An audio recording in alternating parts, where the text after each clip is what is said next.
kwenye fitina, acha kujikausha kwenye wizi, acha kujikausha pendwa.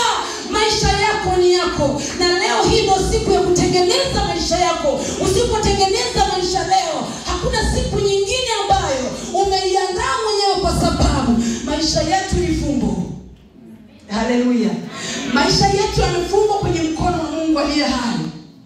Akisema leo Mary umemaliza kazi na kuita ninaondoka, utalia ulinipenda kweli, lakini ndio nimeshaondoka.